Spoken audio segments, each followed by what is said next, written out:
Hi hello friends, ನಮಸ್ತೆ. ಜ್ಞಾನಷ್ಟಕ್ಕೆ YouTube ಚಾನಲ್ಗೆ ಸ್ವಾಗತ ಸುಸ್ವಾಗತ.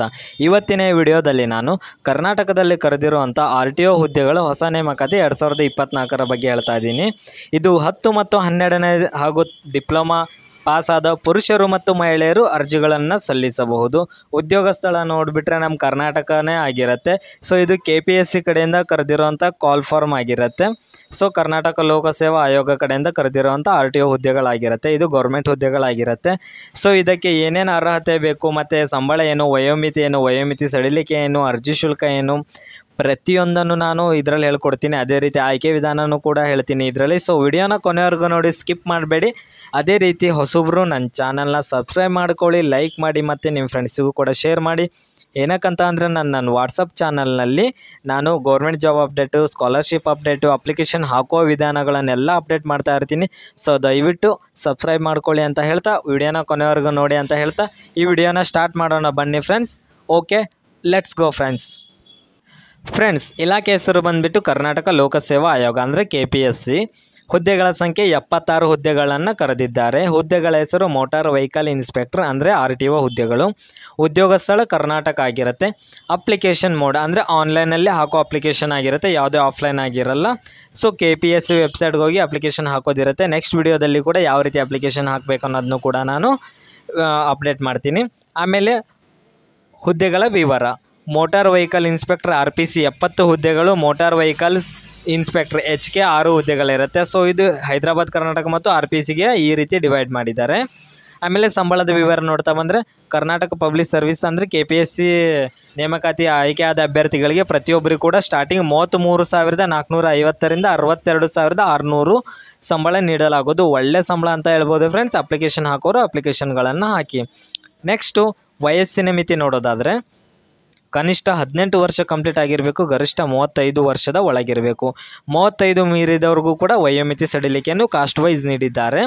ಸೊ SC ST ಕ್ಯಾಟಗರಿ 1 ಅಭ್ಯರ್ಥಿಗಳಿಗೆ 5 ವರ್ಷ ವಯೋಮಿತಿ ಸಡಿಲಿಕೆ. ಆಮೇಲೆ 2A 2B 3A 3B OBC ಅಭ್ಯರ್ಥಿಗಳಿಗೆ 3 ವರ್ಷ ವಯೋಮಿತಿ ಸಡಿಲಿಕೆ. ಅದೇ ರೀತಿ PWD ಮತ್ತು ವಿಧವಾ ಅಭ್ಯರ್ಥಿಗಳಿಗೆ 10 ವರ್ಷ ನೀಡಿದ್ದಾರೆ. ಸೊ ಈ ಎಲ್ಲ ನೀವು ನೋಡ್ಕೊಳ್ಬೋದು, PWD SC ST ಇದೆಲ್ಲ. ಆಮೇಲೆ ಅರ್ಜಿ ಶುಲ್ಕ ನೋಡೋದಾದರೆ, SC ST ಕ್ಯಾಟಗರಿ 1 PWD ಅಭ್ಯರ್ಥಿಗಳಿಗೆ ಯಾವುದೇ ಅರ್ಜಿ ಶುಲ್ಕ ಇಲ್ಲ. ಎಕ್ಸ್ ಆರ್ಮಿ ಅಂದರೆ ಮಾಜಿ ಸೈನಿಕರಿಗೆ 50 ರೂಪಾಯಿ, category 2A 2B 3A 3B ಅಭ್ಯರ್ಥಿಗಳಿಗೆ 300, ಸಾಮಾನ್ಯ ಅಭ್ಯರ್ಥಿಗಳಿಗೆ 600 ರೂಪಾಯಿ. ಅದು ಆನ್ಲೈನಲ್ಲಿ ಪೇ ಮಾಡೋದಿರುತ್ತೆ. ಶೈಕ್ಷಣಿಕ ಅರ್ಹತೆ ನೋಡ್ತಾ ಬಂದರೆ ಆಲ್ರೆಡಿ ಹೇಳಿದ್ದೀನಿ, ಇದು SSLC ಪಾಸ್ ಆಗಿರೋ ಪ್ರತಿಯೊಬ್ಬರು ಕೂಡ ಆಗ್ಬೋದು. ಆಮೇಲೆ ಅದ್ರ ಜೊತೆ ಅಕಸ್ಮಾತ್ 3 ವರ್ಷ ಡಿಪ್ಲೊಮಾ ಕಂಪ್ಲೀಟ್ ಮಾಡಿದವರು ಕೂಡ, ಅದು ಡಿಪ್ಲೊಮಾದಲ್ಲಿ ಆಟೋಮೊಬೈಲು, ಆಮೇಲೆ engineer, diploma in mechanic engineer, ಈ ರೀತಿ ಎಲ್ಲನೂ ಆದವರು ಕೂಡ ಇದನ್ನು ಹಾಕ್ಬೋದು. ಆಮೇಲೆ ಆಯ್ಕೆ ವಿಧಾನ ನೋಡ್ತಾ ಬಂದರೆ, ಕನ್ನಡ ಭಾಷೆ ಪರೀಕ್ಷೆ ಇರುತ್ತೆ ಮತ್ತು ಸ್ಪರ್ಧಾತ್ಮಕ ಪರೀಕ್ಷೆ, ಅದೇ ಕನ್ನಡ ಭಾಷೆಯಲ್ಲಿ ಇರುತ್ತೆ ಸ್ಪರ್ಧಾತ್ಮಕ ಪರೀಕ್ಷೆ. ಆಮೇಲೆ ಫಿಸಿಕಲ್ ಫಿಟ್ನೆಸ್ ನೋಡೋದಾದರೆ ಪುರುಷರು ಮಹಿಳೆಯರದ್ದು ಇಲ್ಲೆಲ್ಲ ನೋಡ್ಕೊಳ್ಬೋದು, ಸ್ಕ್ರೀನ್ ಮೇಲೆ ಕಾಣ್ತಿದೆ, ಈ ರೀತಿ ಇರಬೇಕಾಗಿರುತ್ತೆ. ನೆಕ್ಸ್ಟ್ ನಾವು ಏನಂತ ಅಂದರೆ, ಫಿಸಿಕಲ್ ಸ್ಟ್ಯಾಂಡರ್ಡಲ್ಲಿ ಇದೆ, ನಾನು ಹೇಳ್ತಾ ಇದ್ದೀನಲ್ವ, ಎತ್ತರ 168 ಸೆಂಟಿಮೀಟರ್ ಇರಲೇಬೇಕು, ಅದು ಬಾಯ್ಸಿಗೆ. ಆಮೇಲೆ ಲೇಡೀಸ್ಗೆ 157 ಸೆಂಟಿಮೀಟರ್ ಹೈಟ್ ಇರಬೇಕು. ಎದೆ ಸುತ್ತಳತೆ ಬಾಯ್ಸಿಗೆ 86 ಸೆಂಟಿಮೀಟರ್ ಇರಬೇಕು ವಿಸ್ತರಿಸಿದಾಗ. ಆಮೇಲೆ ಅದೇ ರೀತಿ ಮಹಿಳೆಯರು 49 ವೇಟ್ ಇರಬೇಕು, ಅಂದರೆ 40-80 kg ಇರಬೇಕು. ಆಯ್ಕೆ ವಿಧಾನ ನೋಡ್ತಾ ಬಂದರೆ ಕನ್ನಡ ಭಾಷೆ ಪರೀಕ್ಷೆ ಇರ್ತದೆ. ಸೊ ಇದಕ್ಕೆಲ್ಲ ನೀವು ಏನೇನು ಓದಬೇಕು ಎಲ್ಲ ರೆಡಿ ಮಾಡ್ಕೊಳ್ರಿ. ಸೊ ಎಲ್ಲರೂ ಕೇಳ್ಬೋದು ಏನಂತ ಅಂದರೆ, ಅಪ್ಲಿಕೇಶನ್ ಸ್ಟಾರ್ಟ್ ಆಗಿದೆನಾ ಅಥವಾ ಏನು ಅಂತ. ಅಪ್ಲಿಕೇಶನ್ ಸ್ಟಾರ್ಟ್ ಆಗಿದೆ ಅಂತ ನೋಟಿಫಿಕೇಶನ್ ಆಲ್ರೆಡಿ KPSC ಕಡೆಯಿಂದ ಬಿಟ್ಟಿದ್ರು. ಬಟ್ ಯಾವುದೇ KPSCಯಲ್ಲಿ ಹೋಗಿ ಅಪ್ಲೈ ಮಾಡ್ಲಿಕ್ಕೆ ಹೋದರೆ ಯಾವುದೇ ಅಪ್ಡೇಟ್ ಇಲ್ಲ, ಇನ್ನೂವರೆಗೂ ಬಿಟ್ಟಿಲ್ಲ ಅದನ್ನು. ಬಟ್ ಡೇಟನ್ನು ಬಿಟ್ಟಿದ್ದಾರೆ, ಆದರೆ ಅಪ್ಲಿಕೇಶನ್ ಸ್ಟಾರ್ಟ್ ಆಗಿಲ್ಲ. ಸೊ ಅಪ್ಲಿಕೇಶನ್ ಸ್ಟಾರ್ಟ್ ಆದ ತಕ್ಷಣ ನಾನು ಇದನ್ನು ಅಪ್ಡೇಟ್ ಮಾಡ್ತೀನಿ. ಸೊ ಅಪ್ಡೇಟ್ ಮಾಡಿದ ತಕ್ಷಣ ನೀವು ಅಪ್ಲಿಕೇಶನ್ಗಳನ್ನು ಹಾಕಬಹುದು. ಸೊ ಇದು ಒಂದು ಗೊತ್ತಿರಲಿ ಅಂತ ಇನ್ಫಾರ್ಮೇಷನ್ನ ನಾನು ಈ ವಿಡಿಯೋದಲ್ಲೇ ಹೇಳಿದ್ದೀನಿ.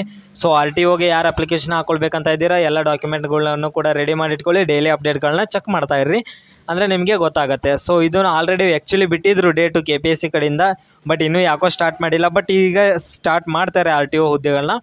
ಸೊ SLC ಪಾಸ್ ಆದವ್ರಿಗೆ ಮತ್ತು ಎಲ್ಲ ಇದಕ್ಕೆ ಸಂಬಂಧಪಟ್ಟ ವಿದ್ಯಾರ್ಹತೆ ಒಳಗೊಂಡವ್ರಿಗೆ ಗುಡ್ ನ್ಯೂಸ್ ಅಂತಲೇ ಹೇಳ್ಬೋದು.